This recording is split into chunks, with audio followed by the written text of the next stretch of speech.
when you're a ticket broker or a stock trader using one of these platforms, you can make or lose tens of thousands of dollars. We see clients will make $50,000 on a tour, and then they might lose $20,000 on a tour. And so Wow.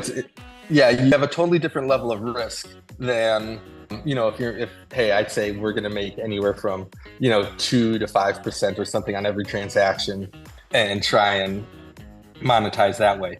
Welcome to Unstoppable Podcast with Harry Sardinas, inspiring conversations with influential millionaires, investors, thought leaders, entrepreneurs who are making a massive difference with their innovative products and services, and sharing the challenges and the wisdom of how they sold their first million.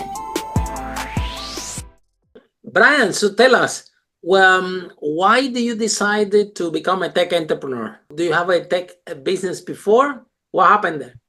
Yeah, so I actually started out in college as working for somebody who was buying and selling tickets already. It was kind of an interesting time.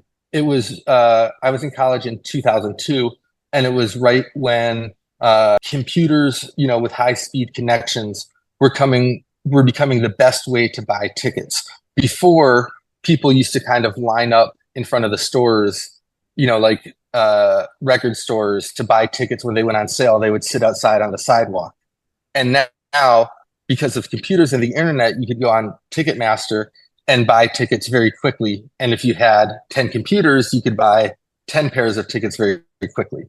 And so when I came to college at the University of Missouri in 2000, around 2000, I started working for somebody who was taking orders from ticket brokers, saying, hey, if you can get these seats for us, we will pay you $5 a ticket. And so, I would go to the computer lab and work for 30 minutes or 45 minutes, get 16 tickets and make $80.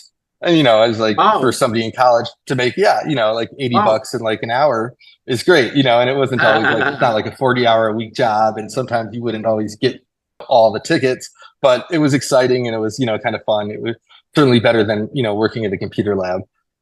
And so, I did that throughout college. I got a computer science undergraduate degree, but I was not very good at programming. I kind of had like a B or a C average.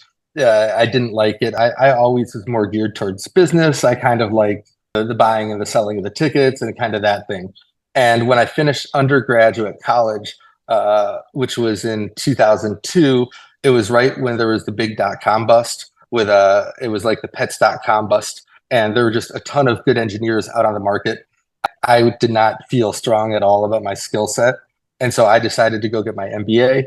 While I was getting my MBA, I kind of bought in with a guy who I had been doing tickets with and started doing software with him, started doing tickets with him full time. And we continued to do tickets together until like 2009 when he split off. I kept doing tickets and I was really enjoying it until around 2013.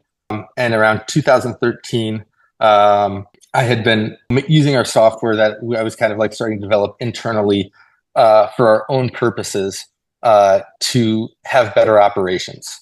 One of the challenges with selling tickets is if you have a pair of front row seats for Taylor Swift or Metallica or one of these concerts, and you have them up on these 10 different secondary marketplaces, whether it's StubHub or Vivid Seats or, back in the time it was eBay, and you sell these tickets more than once, it's a very bad consumer experience because you only have one pair of tickets and can't just get another pair of tickets easily. It's not like if I have iPhones and I oversell too many iPhones, I can just call the supplier. So, our software was developed out of a need for our ticket company where it would help us keep our inventory live, by monitoring our emails for sales. And when we got a sale, it would update our inventory, kind of in a much more real-time process. And eventually this got So you guys developed this software? Yeah, exactly. Yeah. So we kind of developed this process of like, hey, we would get an email notification for a sale, and then we would delete it, the record from we had like a file upload that we would send to those companies, that was like a comma separated file, and it would have a list of all the inventory and our prices and all that. And so then we would delete it out of this comma separated file and then upload it, automatically instead of having to do this manual process. So we were kind of, doing like an FTP upload after we would parse the email and delete it from the CSV file. But how do you know that you could make money with this? I didn't at all. We were doing it because it was almost like for our own internal survival. It was taking up so much time. The next day we would double sell all these tickets, and it was a bad experience for like our team and our clients, that it was just like, hey, let's try and remove some of this friction from the process and, see if we can automate something. We had already, been familiar with, like I said, I had a computer science degree, and, there was already some technology involved in the ticket ecosystem with kind of like these file uploads and things like that. So, there was a background for it that I kind of got to build upon. Like I said, coming out of school, I was not confident at all in my programming skills. I was not like a standout programmer or anything. And so, that's kind of, we started, hiring, like an engineer or a contractor, internationally as well to, help us develop the software. Yeah. And then, once we were up and using it for our own company, the exchanges, these bigger companies where we sell tickets through, started to notice because our metrics for them were so good. And one thing where it did generate a little bit of money for us was our metrics were so good with them that they actually started giving us a rebate on our sales, because, our sales took, because we were like, there was something like an expectation of like 95 at the time.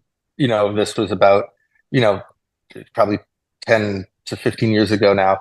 There was an expectation that like, hey, 95 to 97% of the orders you have to, hit.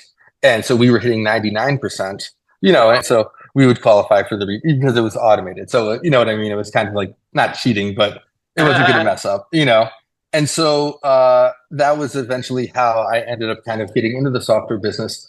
I really liked being a ticket broker. It's different than software because it's kind of like it's a different ball game. A tech company is completely different ball game. Yeah. Yeah, because being a ticket broker, it's kind of like being a stockbroker versus like owning like kind of like a stock exchange. So if you own the stock exchange, just like us as a software company or as like a credit card processor like Visa, you don't really have a ton of risk out there. Most of it is like, hey, we're going to take a small percentage of each transaction and, go about our business. We try and make the best product, streamline things. When you're a ticket broker or, a stock trader using one of these platforms, you can make, or lose, tens of thousands of dollars. We see clients, will make, $50,000 on a tour, and then they might lose $20,000 on a tour, and so you have a totally different level of risk than, hey, I'd say we're going to make anywhere from, 2 to 5% or something on every transaction, and try and, monetize that way. Of course, we want our clients to be successful and them to make money, but it's like, for us, it's more of a focus of like, just making sure that we have transactions passing through the system and that the system stays up and, is real time. Because as a transaction-based company, where it's like, we're taking a percentage of each transaction, if our software goes down, if we're offline, we might never see that transaction again. Absolutely. It could transact somewhere else, just like if you can't take credit cards as a business and then somebody says, okay, well, I'll just pay cash, now Visa loses that money, so there's kind of that part of it where it's much more of being a reliable partner to our clients and, being stable. Uptime, is extremely important to them, especially, our clients will sell tickets, sometimes 15 minutes before an event starts. And so if our system, it's very real time, where we were having very good metrics, they actually approached us, one of them, which was Vivid Seats, who's gone public, since then. So they didn't do too bad either. They actually approached us and said, hey, we will pay for, the first 25 clients for 6 months of the service, if you'll onboard them and kind of start getting it going. And so that was for me kind of the day that I was like, okay, I guess it's time to do this. I had kind of avoided it at the start because I liked being a ticket broker. I liked, those highs and those lows and that excitement. But in the end, I felt like I would be kind of foolish to pass up this opportunity where somebody was offering me money. The valuation, the tech company is way better and way higher than the ticker brokerage business, if we can call it, because it's technology that is worth way more, especially you guys have clients and tractions. Do you guys at some point needed any funding to develop the software, or did you just bootstrap from the beginning? Yeah, it was mostly bootstrap. We had a little bit of money from friends and family. It's expensive to build this kind of technology, right? Yeah, at one point, I think, between me and my business partners, we were probably in the whole, we had each put in 6 figures. We were probably in the whole $400,000 or $500,000. I'm sorry. To build the whole engine, right? Yeah, and because it's expensive, it's expensive. Yeah, and it was difficult because when we first started, we each put in about $40,000 into it, and then we kind of burned through that, not overnight, but we went through it, and we had to make a decision how confident we were, and so we definitely have to be willing. You were that if you guys put all this kind of money, $500,000, that you can make it back? Yeah, I was probably too confident. You've been doing it for a long time now, so your business market. But yeah, tech is different, and tech always needs money, always needs innovation. The software always needs improvements and updates and things like that, correct?